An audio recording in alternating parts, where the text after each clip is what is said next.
Hey folks, Eric Stakelbeck here. Welcome to the Watchman Newscast. Wow, what a week it has been. The world's number one terrorist, Qasem Soleimani, is dead and gone.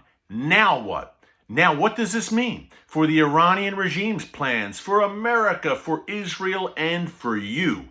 We're going to talk about it today on the Watchman Newscast. Before I get into it, please subscribe to our Watchman YouTube channel here. Like what we are doing, give us a big thumbs up. As you saw over the past week, we were giving you cutting-edge breaking analysis after Soleimani was eliminated, taken out. So right here in the newscast, you were finding the kind of analysis and real-time, realistic analysis that you weren't seeing in the mainstream media, to say the least. We're going to talk about that today.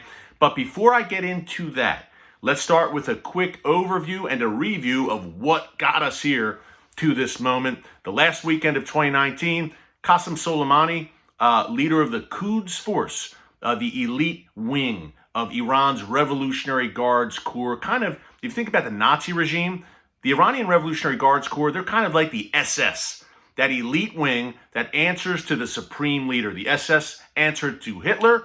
Soleimani and the Revolutionary Guards answer to the supreme leader of Iran, Ayatollah Khamenei. Arguably, Soleimani was the second most powerful man in Iran, very close to Khamenei, the supreme leader.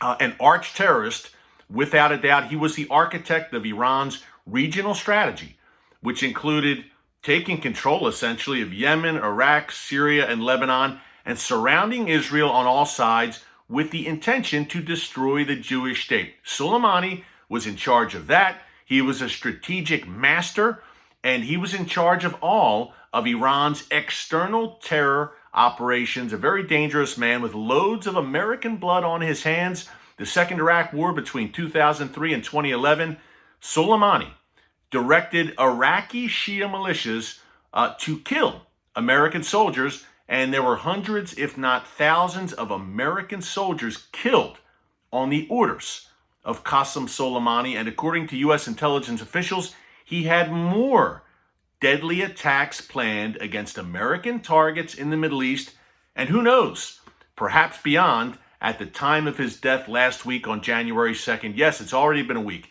So that's a background on who Qasem Soleimani was.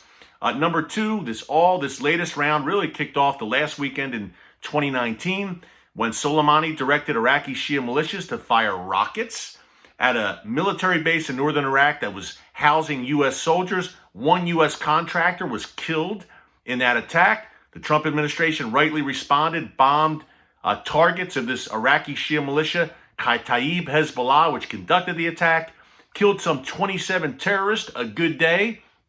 Then Soleimani again, after directing the rocket attack, orders some 6,000 Shia militiamen and terrorists to attempt to storm the U.S. Embassy compound in Baghdad.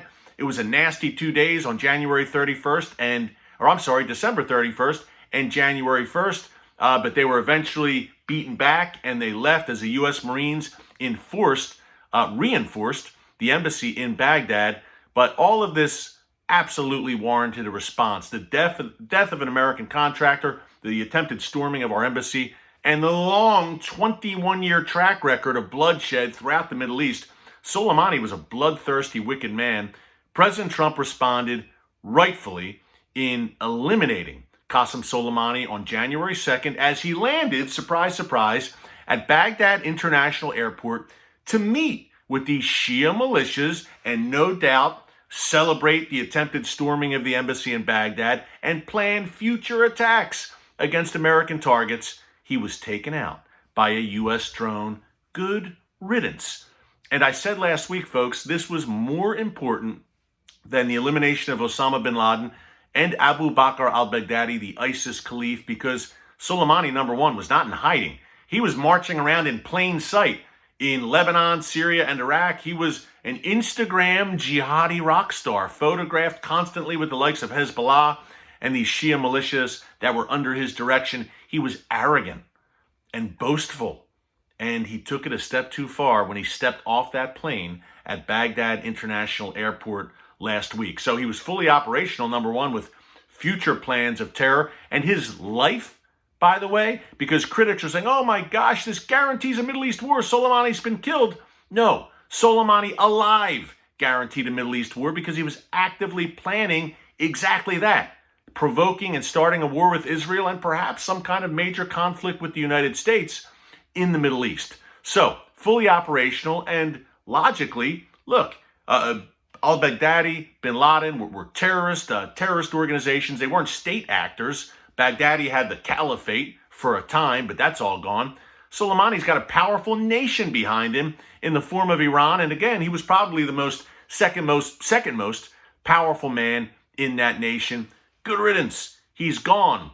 It's a great day for America, for Israel, for Europe, for the world, for the Sunni Arab world, for the Saudis, the Jordanians, the Egyptians, the Gulf states, that this cancer named Qasem Soleimani was eliminated. Now, no matter the political divide here in the United States, you would think people would embrace each other in unity and say, yes, he's gone. This is good. This makes the Middle East, the world, Israel, and the United States safer, without a doubt. We'll talk about that in a second. But instead, we had the mainstream media and many on the left here in the U.S. and in Europe and in the international community, quote unquote, practically mourning the death of Qasem Soleimani. Folks, in headlines, you know the usual culprits, New York Times, BBC, CNN, Washington Post, and so on. They're essentially saying he was an Iranian general who was loved by his people. That has been the messaging from on Qasem Soleimani from the mainstream media.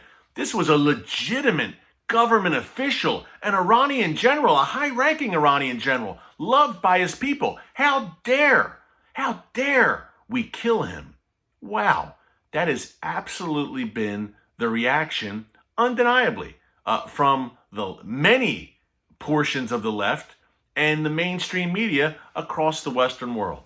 Isn't that sad, folks? Wow, this was a guy who was, again, actively plotting terror attacks against U.S. targets and actively plotting a war and the elimination of Israel in the Middle East, also actively plotting against the Sunni Arab states like Saudi Arabia. And these folks are legitimizing him and practically mourning him. It's clear that they hated President Trump more than they hate Qasem Soleimani. And that's a fact. You know, if President Obama or another Democrat was in office and carried out this attack, they would have cheered it. But since it was President Trump, he's the devil, he's a reckless warmonger.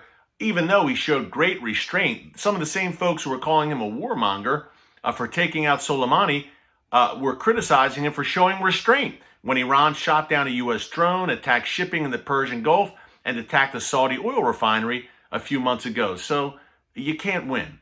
But I think of the book of Isaiah. We talk a lot here on the newscast about how we are in Bible times right now.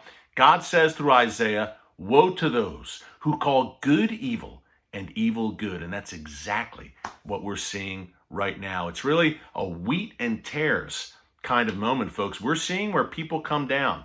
And many in the mainstream media and on the left are coming down on the side of the Iranian regime. It's a sad day. It's a troubling day, but now you know. The Bible says, my people perish for lack of knowledge. And we're seeing how this is all playing out. So President Trump did the right thing. He showed moral clarity. Imagine that. Many of the folks who are criticizing him, I said it last week, they're the same morally bankrupt types who during the run-up to World War II and in 1940 were calling Winston Churchill a reckless warmonger, a maniac, because he dared to confront rather than appease Hitler and the Nazis. Well, President Trump dared to confront, and good for him. He did the right thing. Now, we were told this was the beginning of World War III by many critics, and the Iranian regime is going to respond in a massive way. A war is going to begin. We saw the Iranian regime's response on Tuesday night. Let's see, that was January 7th. And look, they fired some 16 ballistic missiles at military bases in Iraq, one at a base in Erbil, where I just was a few months ago, and the others at a base in Anbar province. Now, they caused some damage with this ballistic missile attack. Thankfully, no American troops were hurt or killed, obviously. For me, this looked like a face saving measure for the Iranian regime. They had to do something to avoid looking weak. They have so much domestic unrest right now. Look, that regime is teetering in many ways. So they had to do something to appear strong. It seemed that they took great pains to avoid American casualties because they knew there would be a crushing response. Now, the Pentagon said that they were targeting American soldiers. They just had bad aim. So who knows? The bottom line is that seems to be their big response. What we saw on Tuesday night, January 7th, if statements from Iranian officials are any indication. So World War III did not happen. There wasn't a massive Middle East war sparked by the killing of Qasem Soleimani. If anything, folks, the opposite will happen, at least in the short term, in that a clear message and a red line was drawn, was sent to the Iranian regime. I can assure you, they are in shock right now. Soleimani was the architect of their entire Middle East strategy, and now he is gone. So it's going to take a little while for them to build up and kind of get back on track in the wake of Soleimani's death. But his replacement, Ismail Ghani is his name. Look, he worked under Soleimani for years. They will continue their plan. This does not change. Soleimani's death does not change Iran's strategic plan. It's the same as it was before, building up the proxy, surrounding Israel on all sides, destroying Israel, staying in Syria forever, taking over Iraq, basically, making Iraq a complete proxy, Yemen, Gaza. It all stays the same, but a major blow because Soleimani was the mastermind and architect of this entire strategy, and now he's gone. So it's a good day for America, for Israel, for the Sunni Arab world, for the Middle East. And to see people criticizing this move and saying, oh my, it's a horrible thing. Wow.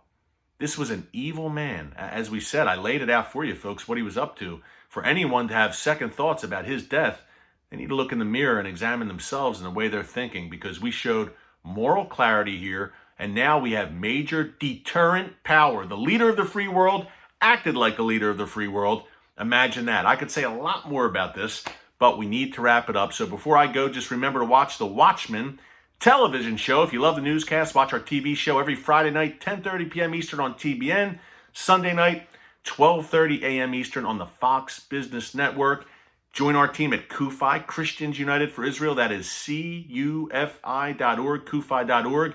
Register for our Washington Summit, by the way, while you're there, coming up in June in D.C. You won't want to miss that. And remember to subscribe to the Watchman Newscast. Tell your friends, family members, neighbors, co-workers about it and like what we are doing. Until next time, thanks for tuning in. God bless you. And remember, never hold your peace. Take care, folks.